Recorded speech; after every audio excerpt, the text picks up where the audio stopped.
All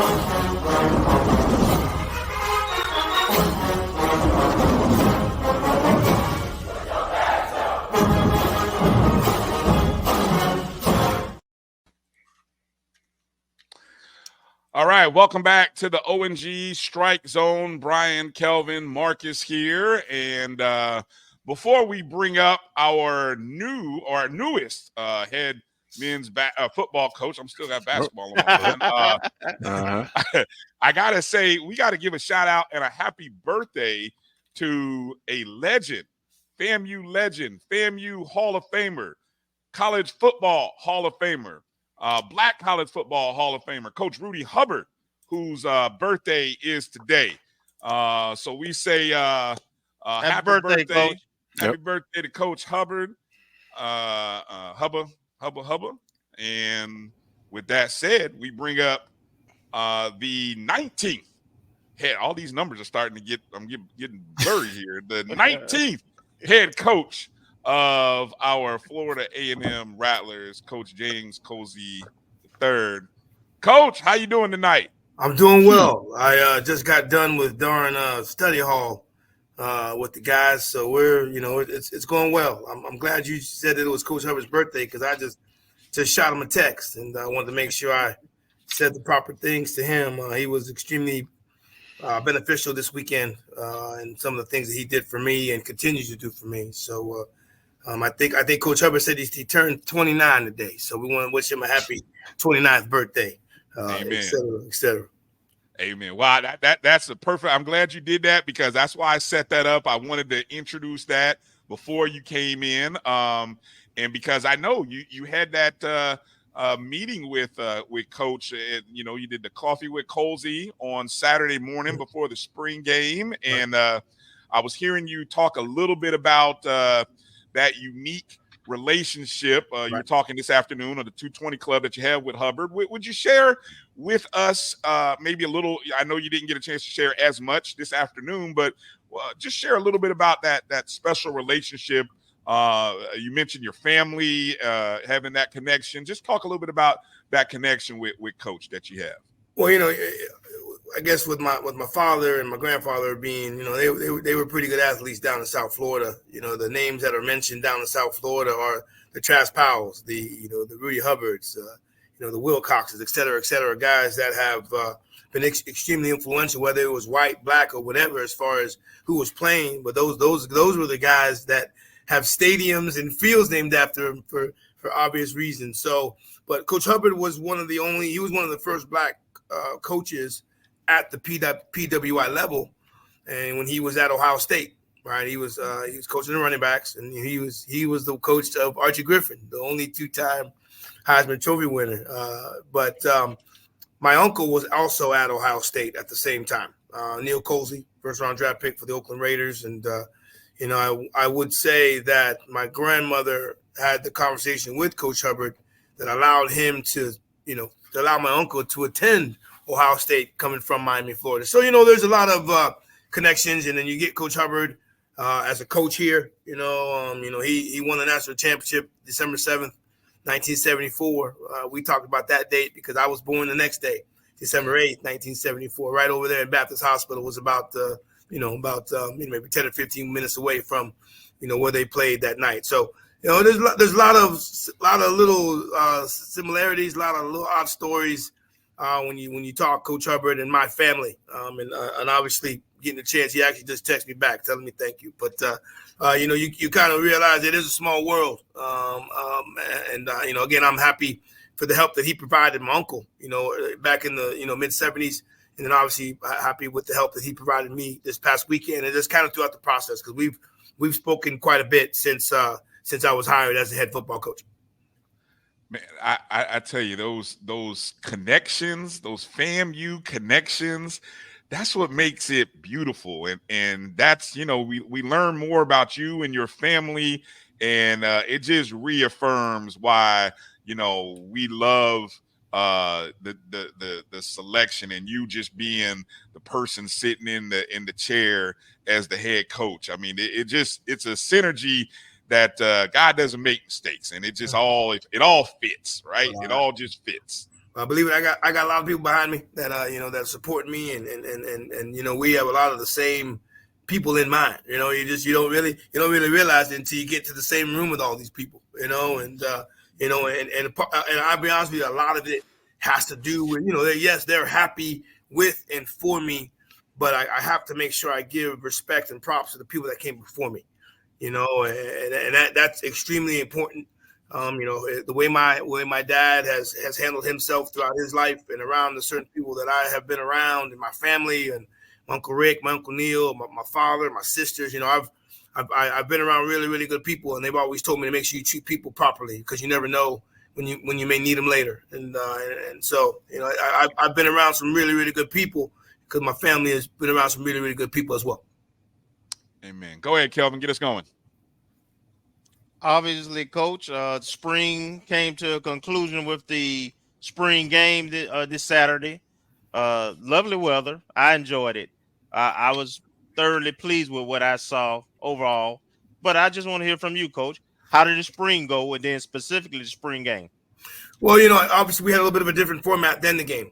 I think the biggest thing for me was to make sure we got done what we needed to get done, but I didn't want to have any major injuries on that last day. I didn't want to have a guy. Again, I know it's part of the game. You know what I mean? But I thought that holding out Jalen Goss, holding out James Ash, holding out certain guys that we already know what they can do. I don't need to know if Jalen Goss can block, play left tackle for us Saturday afternoon at 4:00. He's only done it for the last 4 years, right? I didn't need to know how well James Ash was going to handle, being an inside guy. So, I think the guys appreciated me understanding what they brought to the program. Now don't get me wrong, there were some things that we needed to look at and take a look at and evaluate and assess. And I think we did a really, really good job with that, not just on Saturday, but the other 13 practices that we had. So I didn't want major injuries. I wanted to get looks at certain positions that we needed to get looked at. And I think I think for the most part, we did what we needed to do. And I felt if I didn't get what we needed, even though we lost that practice because of the tornadoes on Thursday, if I felt we didn't get it, I would have had a practice this week. But after talking to the staff and really realizing and looking at what we've done and what we've accomplished, I thought 14 practices was good enough. All right, and a follow-up will be just some things that stood out in terms of the game. I thought our quarterback spin the ball pretty well. We got some, especially on that defensive backfield that will be one of the best defensive backfields in the country, especially with the guys that we have there. And our offense scored. They made plays, they made catches, they made the really, really good throws. So, we will have maybe a few more weapons than maybe we've had in the past. Maybe not as explosive, but we'll be able to throw the ball around the field a little bit more to different people, because we'll trust them. The Zeros, the Kobe Grosses, the Jamari Gassets, the Kelvin Deans, the Jacques Yent, and then we obviously got about 3 or 4 other guys that that we're bringing along that we could throw them the football. So extremely happy with what Ja'Cory Jordan did at that as moving from quarterback to wide receiver, through the spring. So, we got some guys that could do some things with the football. We only got one, but I think we have to do a very, very good job of spreading it out and get the ball to our athletes. And then on top of that, having the best offensive line in the conference, being able to run the football whenever we want with 2 quality running backs in Yant and Kelvin Dean. Yeah. Okay. Yeah. Agreed. Go ahead, Marcus. Good evening, Coach. Thank you for joining us. I have 3 questions, but the first one's going to be a double question. Okay. The first one, I was trying to find, and I couldn't find it. Your history of the record and some of the stats from when you coached at St. Mary's in Canada, just to try to figure out what kind of offense you called and those type things. And the defense, looks like the defense was pretty stingy for a couple of years, 2017 and 2018. Right. How much, without revealing too much, how much of your philosophy from when you coached then in terms of offense and defense do you expect to translate to what you're going to call here as the head coach at FAMU?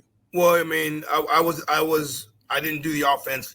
As the head coach at St. Mary's, I was also the defensive coordinator. So, I think a lot of the things for me, philosophy-wise, I mean, again, if you guys have ever watched a CFL game or a college Canadian game, I'm going to tell you that's a whole different deal. That's a whole different show. It's a whole nother show when we have to speak about the Canadian game. But I think the philosophy for me is making sure we'll stay the same here, where we want to make sure we have the best 11 on the field. Right situation, when it's third down and long, and the announcers playing whatever song we decided we want to use on third down and long, it's important for us to get in our best defensive line so we can rush the passer to go along with our best defensive backs in the backfield to cover. So no matter the situation, we want to make sure we have the best 11 on the field in regardless of what we're doing. So, Howard, if you guys probably don't remember, but Howard came out there with a bunch of old linemen and a bunch of tackles. They were going to run the football against us. They didn't think they had the opportunity to throw the ball, so they were going to run the football. So defensively, right, we actually went to our, we're a 4-2-5 defense, but when they came out there, there was extra guys on the offensive side of the football field. We went to a 4-3.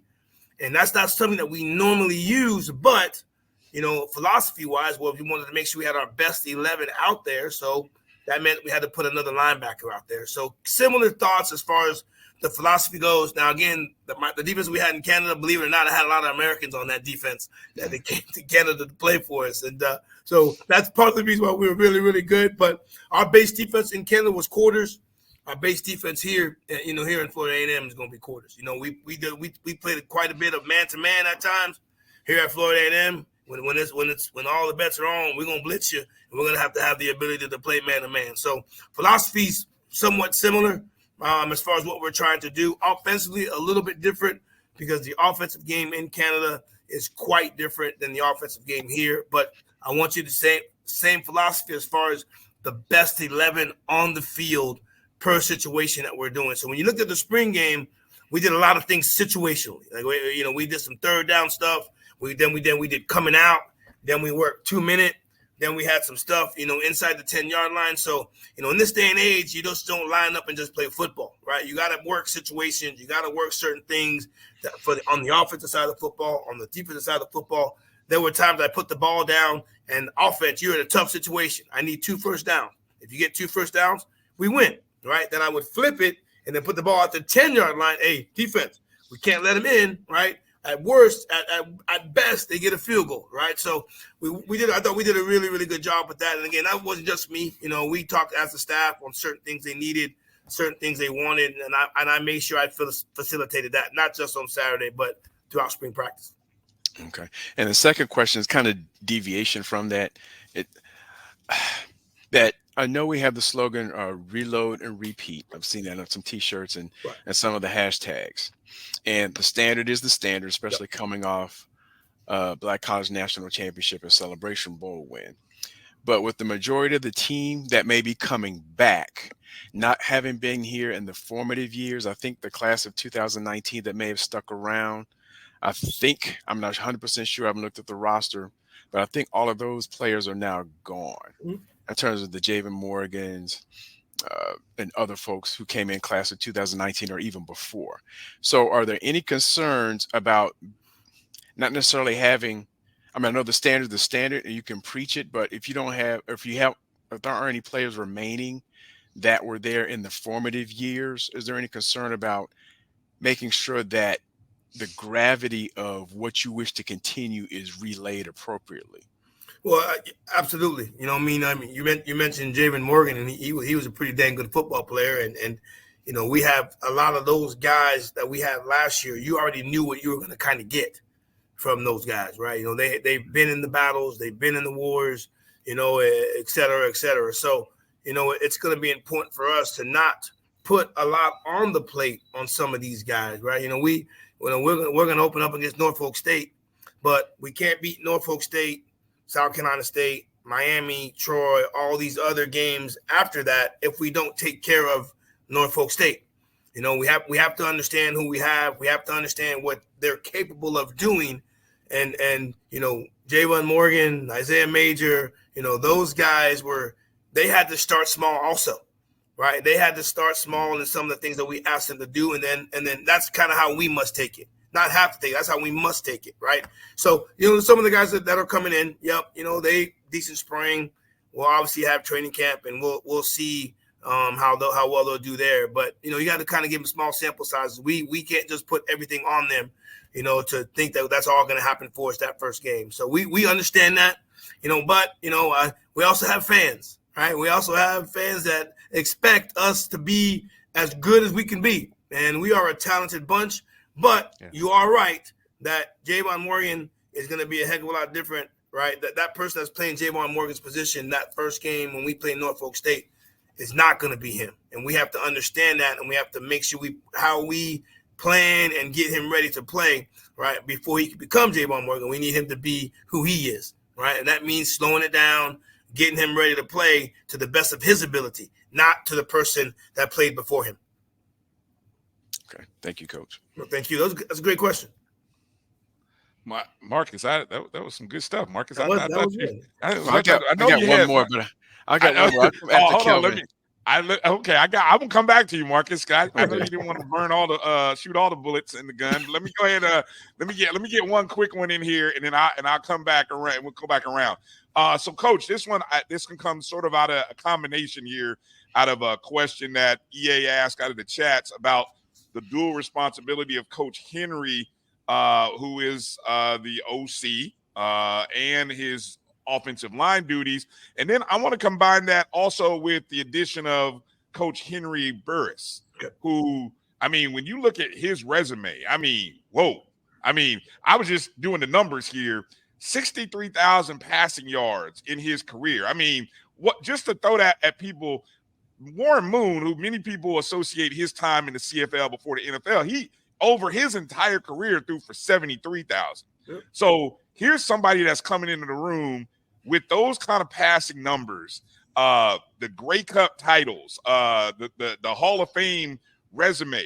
How does his role as the co-offensive coordinator and quarterbacks coach, how does that merge and work with the duties and responsibilities that you have established for Coach Joe Henry?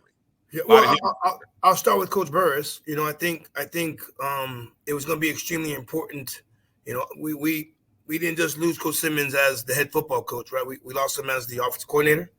We lost him as the head coach, and it was going to be extremely important to help get that room back to where they trusted whoever was going to be in that room coaching them. And obviously me being in Canada over the last previous 7 years. And then, I want to make sure that we include Coach Henry in helping find Coach Burris, because believe it or not, Coach Burris and Coach Henry had a communication before that, because they had met a couple weeks before. I was, I think the last time we talked, I told you we were kind of going through the process. Mm-hmm. Well, Coach Burris hadn't even been mentioned yet. We had already had some other people that we were talking to and going through the interview process, and Coach Henry ended up meeting Coach Burris somewhere else, and then they had a conversation, right? And then Coach Henry calls me and says, "Hey, man, we might want to look at this Henry Burris guy." I said, well, hold on, we might want to look at him. We might want to do a little more than that, because I knew of Coach Burris, right? I know of Coach Burris, obviously being in Canada during the period of time, and obviously we wanted to go through the process properly, and he was well ahead of than some of the other guys that were also on the interview process with us, right? So I think it was important to make sure we brought in a guy that, for one, who was extremely intelligent, right, could help captivate the room, help build the room. Our quarterbacks that we have right now, obviously, they needed to make sure that their coach was going to be, they needed to trust the coach, right? Trust who was going to be coaching them, especially after losing, Coach Simmons in that room, right? So that was important to us, right? And again, he was also a guy who's been a part of multiple offenses. So I didn't necessarily want a guy who was going to come in with their own ideas. I needed that guy to be able to adjust to what we were doing, because what we're doing offensively is exactly what we've been doing the last, 3, 4, 5 years that Coach Simmons was here, right? So I didn't want to change the terminology. I didn't want to change a lot of the vernacular that Coach Henry had been using and Coach Simmons had been using over the years.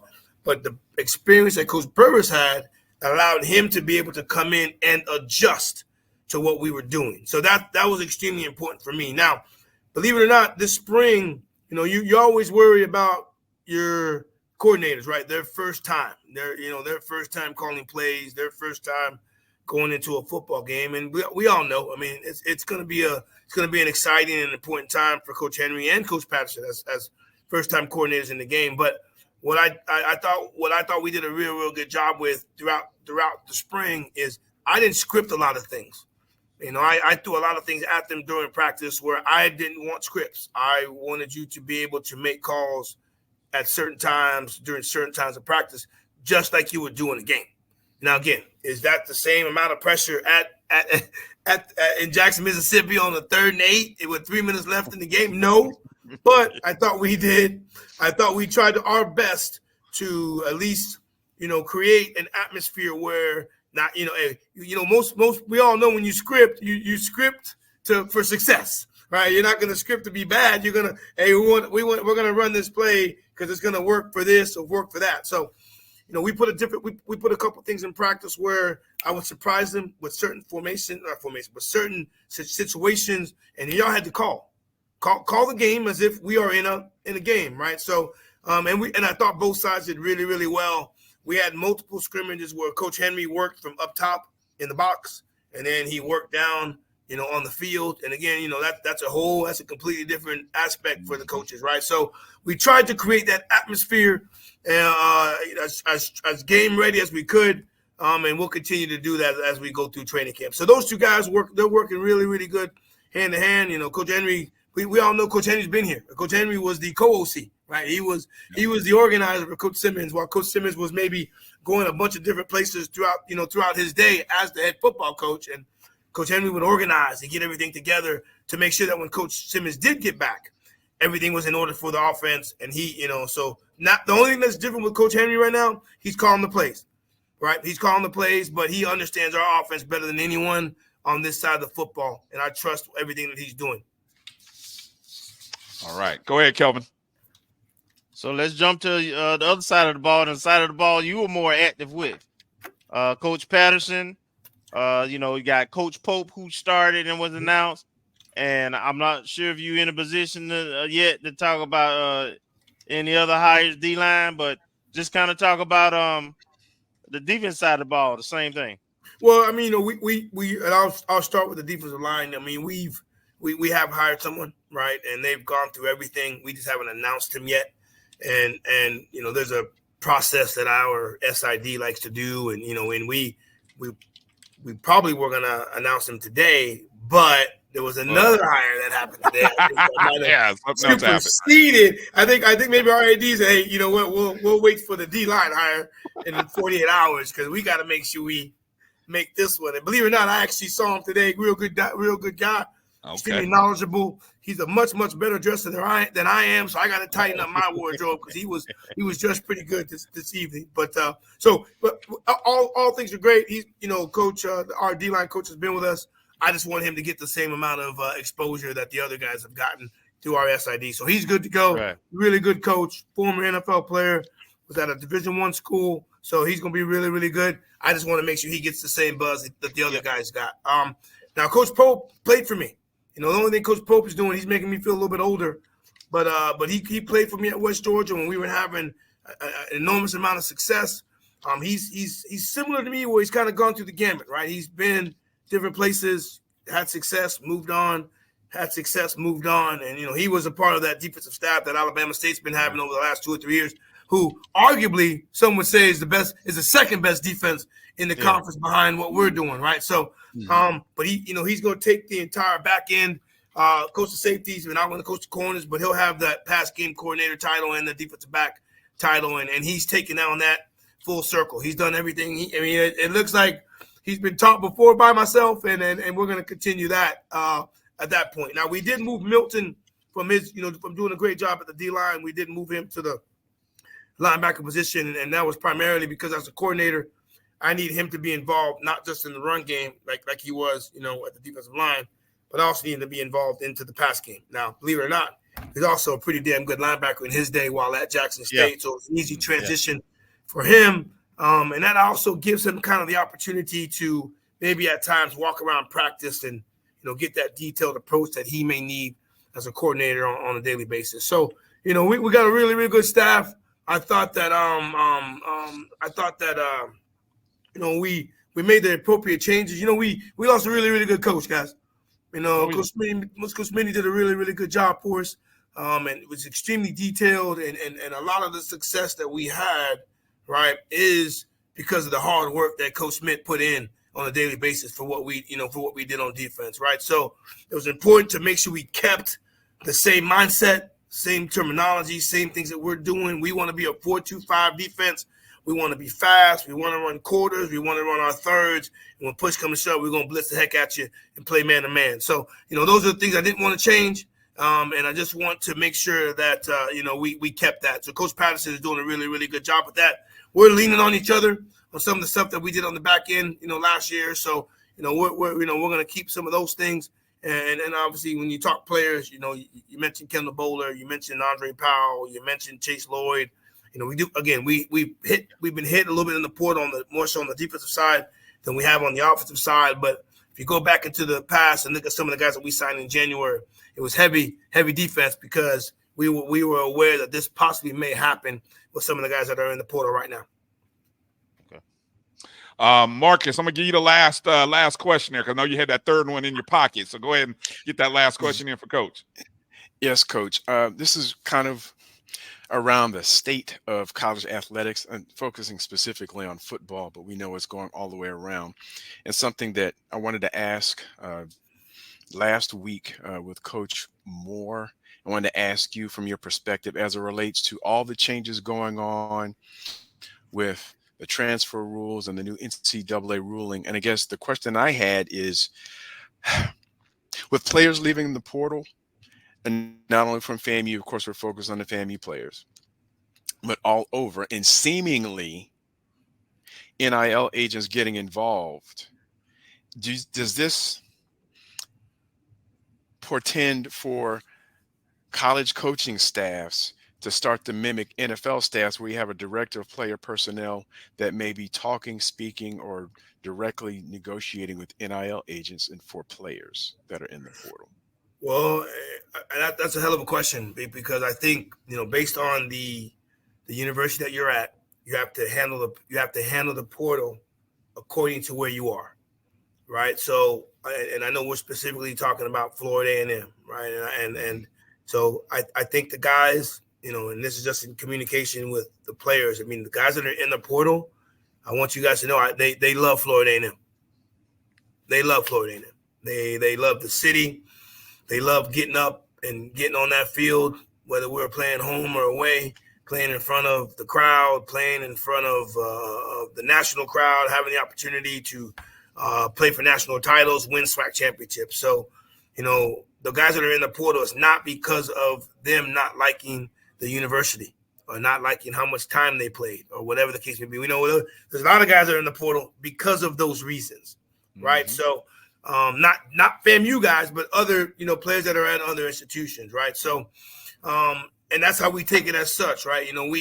We have some really, really good players. When you look at our football team that are playing in the FCS and the SWAC conference, which is a very, very competitive league, and we play in the FCS, which is, obviously right below the FBS level, right? And we have been able to have players that have ability to play at the FBS or at the group of five or at the Power 5 level. So that's a blessing.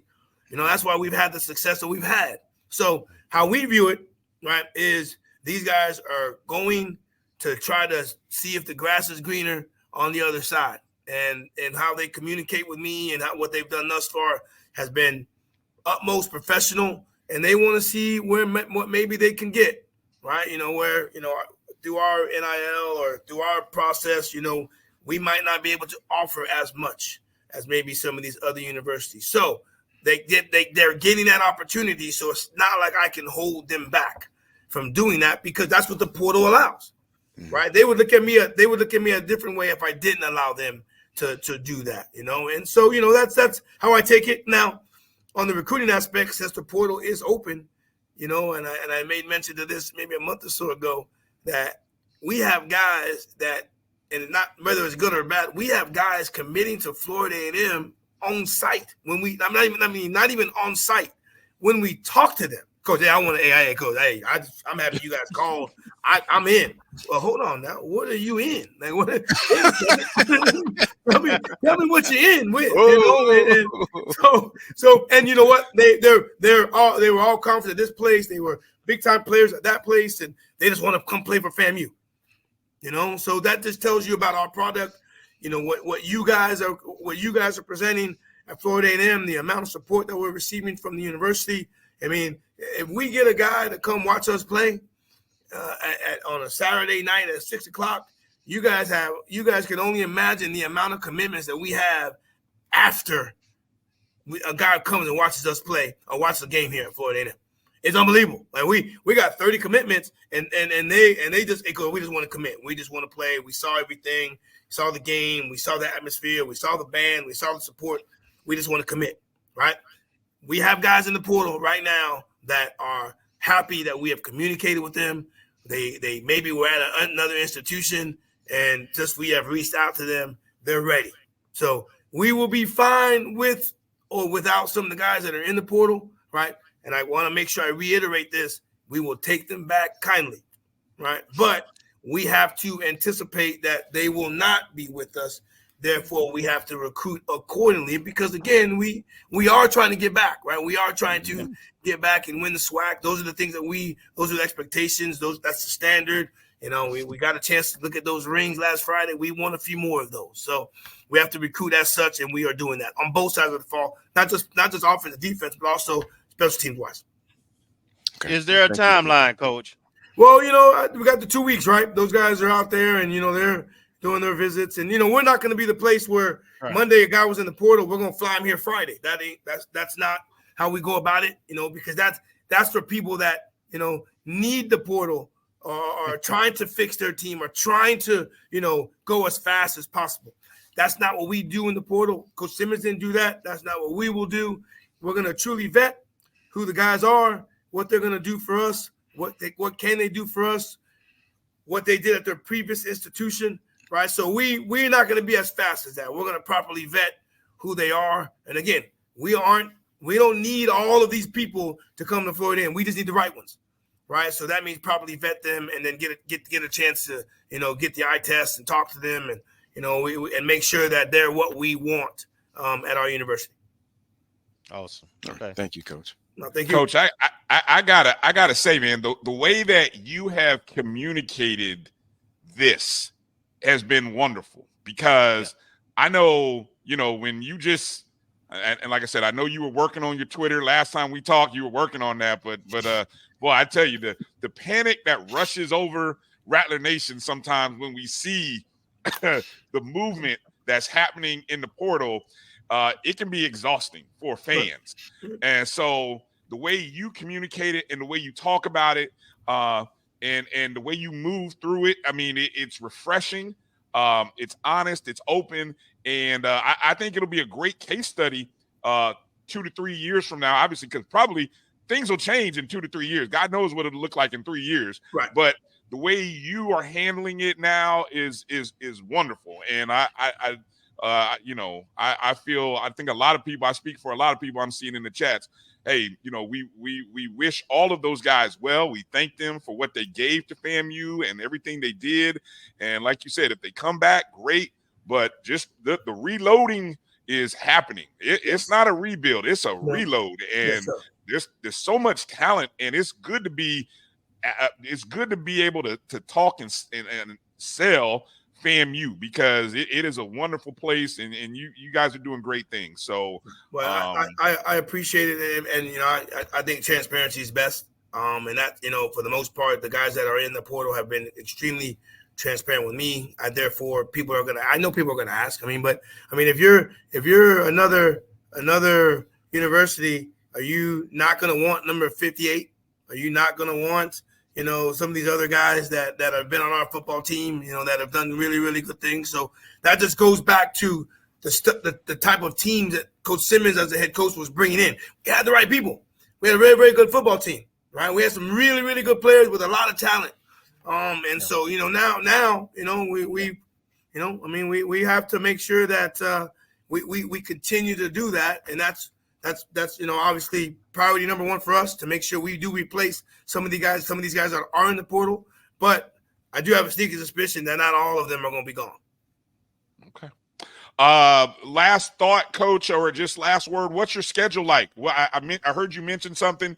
You're on the road to South Florida next week, but just give us maybe your brief next month or so going into the summer schedule. What's it look like for you? Well, we got two more. We have these last 2 weeks, and I want you to know I didn't really do this on purpose, but we had April 13th as our spring game, right? Which then led into the portal opening, this upcoming Monday. So these last 2 weeks, it's going to allow us to go through, properly the guys that are in the portal. I think it's important that as coaches, as we're trying to navigate through the portal, I think it's important that we speak to our current players to know where they stand and how we see them, moving forward. I want to make sure that they understand, hey, where they are on our football team, things that they may need to work on, right? Because, we're getting ready to head into the summer. And even though it's the summer, that whole summer is going to go by quick, right? Training camp will be here. Will be there before they know it. So proper communication with our current players, navigate the portal for the next 2 weeks, see where we are, see who we like, see if allow our guys that are in the portal, see if they're going to make the determining factor to come back. But then once May 1st hits, right, I think we're going to have to do a better job on the high school level, which that's where we will then we will then put our focus, right? Making sure that we're hitting east to west all the way down to south in the state of Florida, making sure we're properly doing what we need to do. Because I don't like hearing coaches telling us that FAMU hasn't been there. We can't have that being said, and it's been said, right? So we got to make sure that statement or that being said, we got to make sure we stop that. So and no matter what, make sure we hit every high school that we could. State of Florida, we all, in the next couple of days, we'll all start getting our areas, reaching out to coaches, trying to figure out what's the best time frame. So that's what our May will look like.